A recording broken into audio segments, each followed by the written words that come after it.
The award-winning It's Movie Time is produced by John DeSando. Listen to the shows and read reviews online at WCBE.org. I'm John DeSando. I'm Mark Sutherland. This is It's Movie Time. Mark Sutherland, you're a prominent, I would say, documentarian. Absolutely. And there is a rumor, however, that you have been touring this country with a 16-year-old girl. Do we have a Harvey Weinstein situation here? Come on, Mark. Explain, please. Well, in dog years, she's in her 90s. Oh, so all right. Legally, we're okay. Good point. Yeah. But what's it? Let me preface this by saying to our audience, look, people have been with me for 17 years here. Only once have I ever brought a filmmaker in who hadn't completed a film, and that was Gus Van Sant. But I saw the trailer of your new film called Abby's List. And Abby's List, a dogumentary. Thank you. Yes, Abby's List, a documentary. And it's not finished, but the trailer is spectacular. And having talked to you, I just said, I have to bring you in, and we have to warn our Columbus and nation that this documentary is coming. Can you explain what the heck this is about? Well, and I should add, too, certainly, thank you for having me in, because I realize you don't do this normally, and I'm a big fan of what you do, a big fan of your show, and a big fan of NPR. Thank you. And since we're shooting a lot of this in Columbus, it also makes more sense for us to talk about it than if we were just one of another 100 or 1,000 out in Los Angeles. You bet, yeah. Local filmmaker, we're on top of it. We started in L.A. I had an idea well, it came from the heart, and I think that's one of the reasons it's resonating. My dog, Abby, a whippet, a 16-year-old whippet, at the time she was 15, and she was going downhill fast. And that became obvious, and so I realized we were living on borrowed time, and I thought, you know what? Let's not miss an opportunity to spend some time with her, travel across the country, do some wonderful things, and then it dawned on me there was, I'd done some directing and producing of network TV, and I thought, I might as well film this while we're doing it, and initially it was just hit a beach or two and take her to some of her favorite beaches all across the country. And that quickly ballooned when we started thinking about it. And I say I shared the idea with a couple of friends, and it quickly became a bucket list for my dog, driving across the country and doing all these over-the-top and wonderful things. Mark, wait. I have to interrupt here by telling you, one of the most impressive scenes for me was with a sequoia. Yes, we drove 7 hours to Sequoia National Forest, and we dodged forest fires and thunderstorms so she could pee on one of the tallest trees in the world. Great, that is so great. Well, what are the impediments? What are the challenges you have in making this documentary? I guess they're the same challenges that any filmmaker has. Films are expensive, and I didn't have hardly any money when I started this.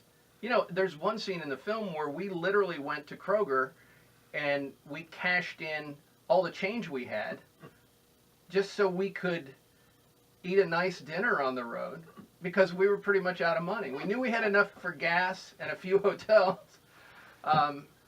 So you have to raise money. And you also just have to have that sort of spirit that's just that, what the heck, let's go for it. And also, I think you really have to, for something like this, just live in the moment. And I think that's one of the reasons why the film's resonating with people, because it's the little moments do matter, and we managed to capture those on the film. Even though, let's be honest, a lot of the gags are, for me, a lot of the bucket list items are stuff that I'd enjoy. Of course. You can clearly see in the film that Abby just loves the fact that we're out on the road together. And I love that as well, too. And so it just works.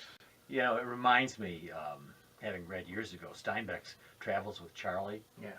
And that, as I recollected, was definitely about Steinbeck.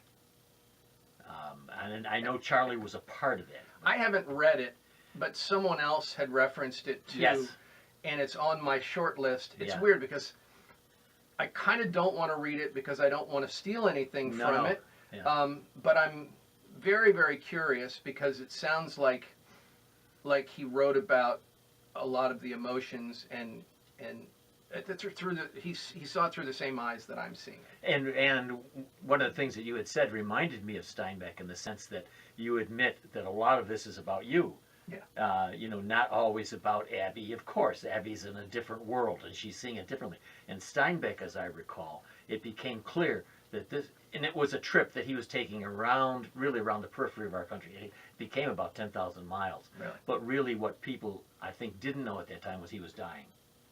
And so it was his trip to reconnect with the country where Charlie was along with him. Right. So I'm so interested to see and to hear from you that you are a participant in this, in the sense that you recognize this is as much a trip of yours as it is Abby's. Absolutely. And my journey and the things that I'm figuring out along the way, you know, as we all do as human beings, just trying to figure out why we're here or, you know, what it is we're doing, especially, okay, could this be my midlife crisis? I suppose. I certainly didn't seek out the film. I didn't think of it in those terms, but I could just be working through a lot of the stuff that we all work through at my age. I like to think of yours as your midlife celebration. Yeah, thank you. Much better than my midlife crisis, believe me. I'm so envious of you able to do this. Now, well, I should interject too. One of the other things that I think one of the other reasons I think it's working so well.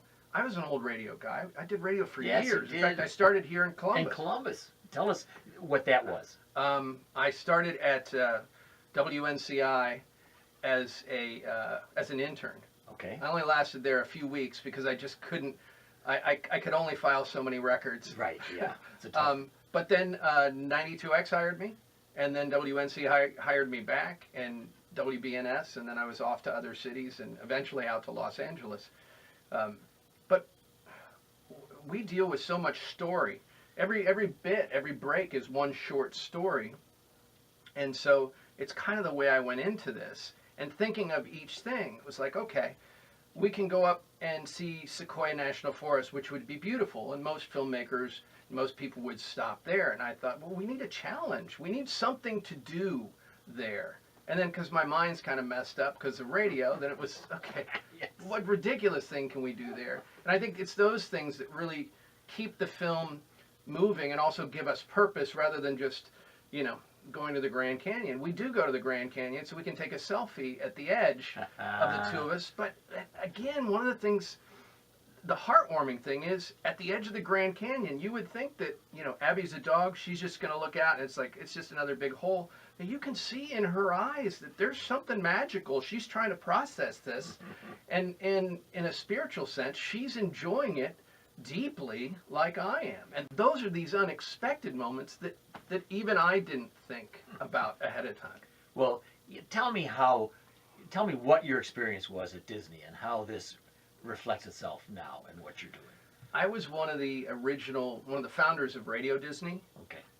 So they hired me to help build the network and to do afternoons for the first 5 years of the network. Okay. So I was behind glass, first in Walt Disney World at MGM Studios, and then they built us a studio in Disneyland under the rocket rods. Okay. Where people would tap on the glass all day long. I'll never do that at a zoo, by the way.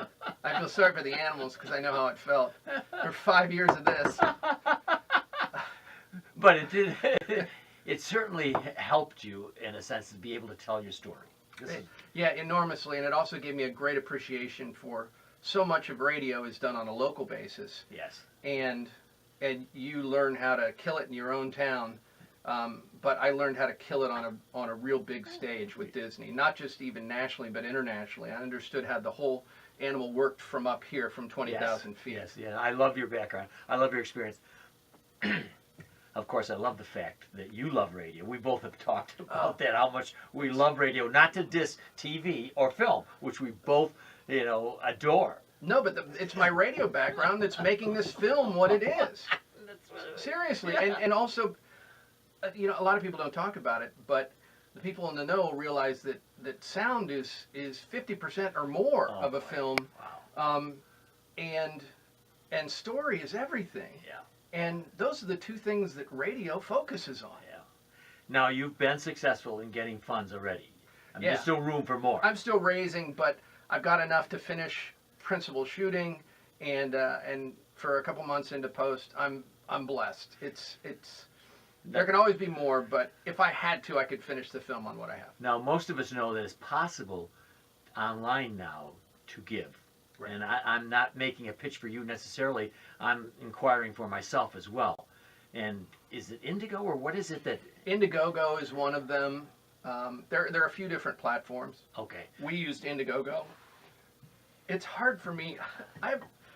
It's hard for me to beg for money, which is what I feel like I'm doing online. I know. And I know I shouldn't think of it that way. I don't mind sitting down with an investor and pitching Yes. something. Yes. But it's hard for me to beg friends and do that online. But I know some people, that's the only way they can do it. And for some small films, you know, maybe you can shoot it on $1,000, and you can do that online on one of those sites. You know, especially if you don't mind tapping a few friends and they tap a few Sure. friends. And Yes. it's a pretty amazing time to be able to do that, and also technology being what it is, that you know that you can get a DSLR camera, a good one, and Yeah. borrow some good lenses, and convince your friends to crew for free. Yep. And you can shoot a film. Yeah. Well, look at you. A lot of the times you're alone, but you are alone with your electronics, and Yeah. you know how to do those. Yeah. So people can go online and they can look up Abby's lists. Yeah. And Abby's List, a documentary. AbbysListMovie.com is our main site. That'll actually take you to our Facebook page right now. But you can Google it and you'll finally Yeah. eventually get to it. And it won't be on IMDb yet. No, not yet. Of course, I haven't put it up there. I probably should, since we're I'm in wondering, production. yes. Yeah. Yeah. It's just there's so many things to do, and I've got a team of two, and one of them doesn't have opposable thumbs, so she can't work the computer. What is there left to do besides funding? Continuing to shoot. We're going to drive across the country here in the next 2 weeks and reshoot a few things, add a few of the stops that we Okay. did, just to fill in some gaps, and Okay. and also too because our little film has become really big, and now we're talking to people like Disney and the rest of it, and so I need to make sure that I have some hero shots and some other shots that I didn't have before. So we're going to drive. We're going to retrace our steps. We've got a few other things. We're trying to get to the White House ultimately, and we think that's coming together. Basically, we want Abby to shake the hand of the most powerful man in the world. Oh, wonderful. So who All happens right. to be the president? Right. Who happens not to have a dog. Right. So this is a good chance for him. Yeah, he'll say maybe he'll like Abby and go, you know, this isn't so bad. And let me tell you, when you go online and you see it, to our audience here, she is a doll, baby. She is Yeah. a beautiful She face. hadn't lost her looks. No, she hasn't. And even at 92 or whatever she is, She still got it. oh, she's youthful, but expressive. And I think that's where you get a lot of your juice, is the fact that she is expressive. And again, she's film friendly. Me, not so much. But one of the reasons we can shoot a film is because my co-star is so good looking, even in her 90s. I should also add this too, and we didn't mention this, but virally, we've just shot through the roof. We posted our trailer about 10 weeks ago, and that's up to about 100,000 views. But because the trailer started appealing to people, then other people started reaching out, and we posted other videos, and we're up almost to 4.5 million views in Wow. 2.5 months. Wow. And again, this is all organic. We didn't pay for any of this. I don't have a PR team. I mean, that's just, and that again is so cool that we're living in a time that I can put a little piece of it out there, a trailer, and people can respond to it so well. So as a filmmaker, Yes. that helps me so much. Oh, yeah. Then I can point to that to investors or to the White House or whoever and go, it's working. Wonderful. Yeah. Now, Mark, people can go on YouTube and see the trailer. Where can they see the trailer? It's on Vimeo. It's also Vimeo. on Facebook. But the best thing to do is to just Google Abby's List, a documentary, Good. and look for official trailer. Wonderful. Well, Mark Sutherland, I'm telling you, I'm really Abby's List. hopeful for. This is a tour of the country that Mark and his lovely dog Abby are doing in the documentary. And we're shooting quite a bit here in Columbus as well. Right. And we plan to have a big old premiere here in town. And I was just going to say, Mark, however, you owe a revisit to NPR's WCBE 90.5 FM. Do I have your commitment? Absolutely. And do I have your commitment? Will you come to the premiere? Oh, yeah, are you kidding me? If you'll allow me to wear my tux. Absolutely. All right.